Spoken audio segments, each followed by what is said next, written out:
तो शंकराचार्य अविमुक्तेश्वरानंद पर रामभद्राचार्य के शिष्य ने जो मामला दर्ज कराया है अदालत में वो बेहद ही गंभीर है।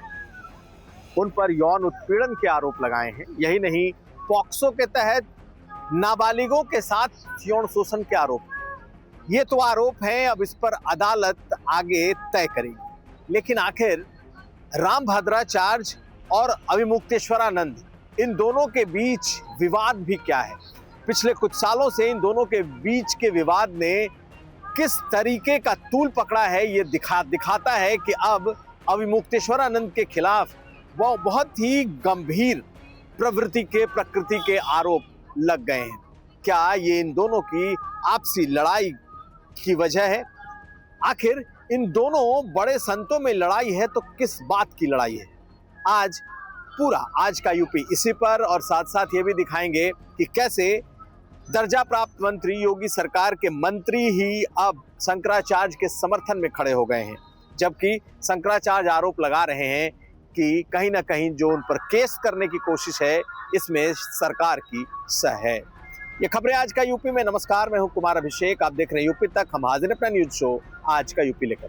तो हम आपको उन दोनों के बीच के विवाद और खासकर इन दोनों बड़े संतों की लड़ाई के कुछ अंश आपको दिखाएं और सुनाएं। उसके पहले ये देख लीजिए कि जिस तरीके का आरोप इन पर लगा है शंकराचार्य अविमुक्तेश्वरानंद पर, उसके बाद अविमुक्तेश्वरानंद ने कहा क्या है, क्यों उनके ऊपर ये आरोप लगाए गए हैं और उनकी वेदना क्या है, सुनिए।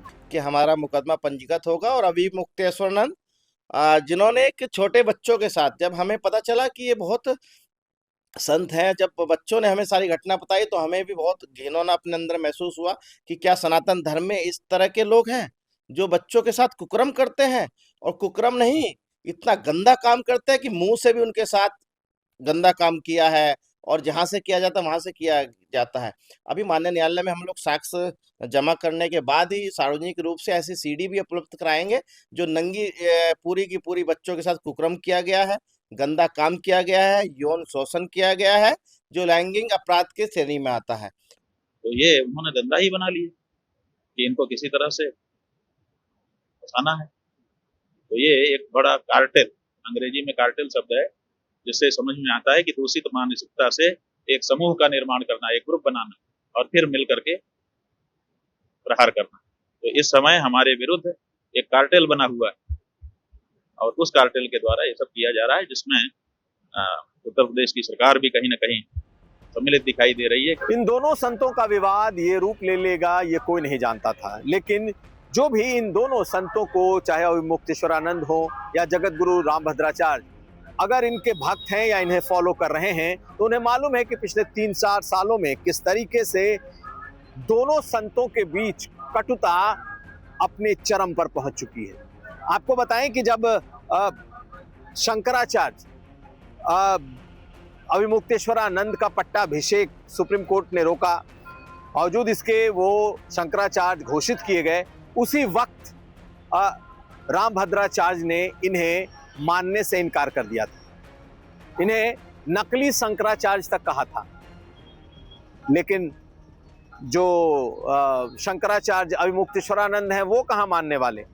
उन्होंने भी इन्हें एक ऐसा मठ का संत कहा जो मठ कभी थी ही नहीं। उनका कहना था कि इन्होंने खुद से जमीन ली, मठ बना लिए और स्वयंभू एक संत बन गए। ये कौन है? आप देखिए इन दोनों के बीच किस तरीके से पिछले कुछ सालों में विवाद अपने चरम पर था। सुनिए इन दोनों। लेकिन हम तो 2500 साल पुरानी सीट पर बैठे हुए हैं, उनकी सीट कहां से आ गई, इसका सवाल उन्होंने जवाब नहीं दिया। उन्होंने सीट अपने खुद बनाई और खुद बना करके खुद बैठ गए। ऐसा कहीं होता है? कोई आचार्य ऐसा होता है कि खुद जो है जमीन खरीदे, खुद जो है मठ बनाए, खुद जो है अपना आसन बनाए और खुद बैठ जाए? ऐसा कहीं होता है? आदि शंकराचार्य जी 4 पीठ के स्थापक हैं, लेकिन किसी पीठ पर खुद नहीं बैठे, बना करके उस पर अपने 4 शिष्यों को अभिषिक्त किया। उन्होंने स्वयं बनाई पीठ पर स्वयं बैठ जाना, अपना आसन बिछा के खुद बैठ जाना, खुद कुर्सी खींच करके खुद बैठ जाना। यही नहीं, जब शंकराचार्य पर सवाल उठाए थे जगत गुरु रामभद्राचार्य ने तो शंकराचार्य ने उन्हें विकलांग तक की संज्ञा दे दी थी कि ये कैसे हो सकता है कि शास्त्रीय परंपराओं के हिसाब से कोई विकलांग किसी मठ का महंत हो जाए, और शास्त्रीय परंपरा का उन्होंने हवाला दिया था, जिससे बहुत क्षुब्ध हो गए थे रामभद्राचार्य। उसके बाद उन्होंने इनके खिलाफ एक तरीके से मुहिम छेड़ दी थी। और क्या कहा था रामभद्राचार्य ने, आप सुनिए, क्योंकि रामभद्राचार्य भी इन्हें कभी नहीं छोड़ते और हर मुद्दे पर इनके खिलाफ बयान देते रहते हैं। और अभी हाल में जब सरकार ने इनके शंकराचार्य होने पर सवाल उठाए तो रामभद्राचार्य ने कहा कि सरकार का नोटिस बिल्कुल सही है। नहीं, अन्याय उनके साथ नहीं हुआ, उन्होंने अन्याय किया है। नियम ये होता है कि हम लोग भी, मैं तो जगत गुरु हूँ, वो तो अभी जगत गुरु भी नहीं है। नियम यह है कि गंगा तक रथ से नहीं जाया जाता। जब पुलिस ने रोका था उनको कि आप मत जाइए, हम लोग स्वयं संगम में पैदल जाते हैं, तो अन्याय उन्होंने किया था। तो जगत गुरु रामभद्राचार्य ने इन्हें नकली शंकराचार्य कहा, तो इन्होंने जगत गुरु को इन्होंने कहा कि ये विकलांग है। इनफैक्ट संस्कृत में जो शब्द का इस्तेमाल किया उसका अर्थ अंधा होता है, यानी उन्हें अंधा तक कह दिया। तो इन दोनों संतों के बीच का जो विवाद है वो कभी अपने चरम पर चल रहा है इस वक्त। और ऐसे में इसी महीने 8 फरवरी को जो एक वाद दायर किया है आशुतोषानंद ने, जो कि जगत गुरु रामभद्राचार्य के शिष्य हैं, उन्होंने बेहद गंभीर आरोप लगा दिए हैं। और आरोप भी ऐसे कि इसके बाद अब शंकराचार्य के लिए अपने बचाव में तमाम तरह की सफाई देनी पड़ रही है। उन्होंने कहा कि जिस तरीके के आरोप लगाए गए हैं उससे वो बेहद व्यथित हैं, और ये भी माना कि निश्चित तौर पर जो विवाद रहा है उसका इसके पीछे कोई हाथ हो सकता है। यही नहीं, अब तो उन्होंने सरकार को भी इसमें लपेटा है। सुनिए क्या कहा है शंकराचार्य। पहले जबलपुर की एक कोर्ट में उनके एक शिष्य ने हमारे ऊपर मुकदमा किया। आप अखबार वालों ने छापा कि उनके ऊपर मुकदमा पेश होंगे। हमने वहां पे जवाब दे दिया। जब उन लोगों ने देखा कि यहाँ पर इनको नहीं फंसा सके तो अब यहाँ आकर के फंसा रहे, तो ये उन्होंने धंधा ही बना लिया कि इनको किसी तरह से फंसाना है। तो ये एक बड़ा कार्टेल, अंग्रेजी में कार्टेल शब्द है, जिससे समझ में आता है कि दूषित मानसिकता से एक समूह का निर्माण करना, एक ग्रुप बनाना और फिर मिल करके प्रहार करना। तो इस समय हमारे विरुद्ध एक कार्टेल बना हुआ है और उस कार्टेल के द्वारा ये सब किया जा रहा है, जिसमें उत्तर प्रदेश की सरकार भी कहीं ना कहीं सम्मिलित दिखाई दे रही है। कि शंकराचार्य अभिमुक्तेश्वरानंद यूं तो सब पर टिप्पणी करते रहते हैं, लेकिन जगत गुरु रामभद्राचार्य भी कम नहीं है। उन्होंने सिर्फ शंकराचार्य को ही नहीं, उन्होंने प्रेमानंद महाराज पर भी सवाल उठाए थे, और प्रेमानंद महाराज के बारे में उन्होंने यहाँ तक कह दिया कि वो डायलिसिस को लेकर चमकाते रहते हैं खुद को, और वो उनके अंदर कोई ज्ञान भी नहीं है।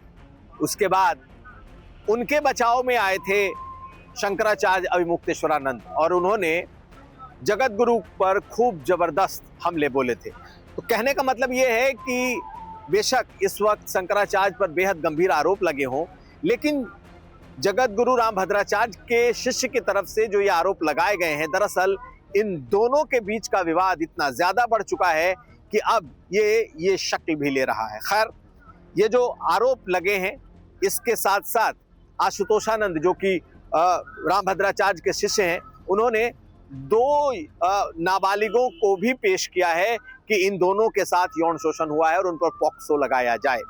तो ये अपने आप में बहुत गंभीर बात है। सुन लीजिए क्या कहा है आशुतोषानंद ने। कि हमारा मुकदमा पंजीकृत होगा और अभिमुक्तेश्वरानंद जिन्होंने एक छोटे बच्चों के साथ, जब हमें पता चला कि ये बहुत संत हैं, जब बच्चों ने हमें सारी घटना बताई तो हमें भी बहुत घिनौना अपने अंदर महसूस हुआ कि क्या सनातन धर्म में इस तरह के लोग हैं जो बच्चों के साथ कुकर्म करते हैं, और कुकर्म नहीं, इतना गंदा काम करते हैं कि मुंह से भी उनके साथ गंदा काम किया है, और जहां से किया जाता है वहां से किया जाता है।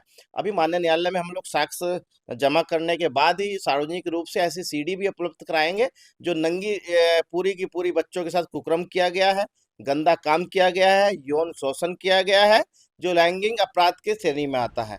तो जैसे ही शंकराचार्य अविमुक्तेश्वरानंद पर इतने गंभीर आरोप लगे हैं, वैसे ही योगी सरकार के ही एक दर्जा प्राप्त मंत्री पंडित सुनील भराला अविमुक्तेश्वरानंद के समर्थन में एक तरीके से उतर आए हैं। हालांकि उन्होंने इस मामले पर तो कुछ नहीं कहा, लेकिन अपनी ही सरकार को एक पत्र लिखा है और उस पत्र में उन्होंने माघ मेले के दौरान उन बटुकों के साथ हुई मारपीट की जांच की मांग की है।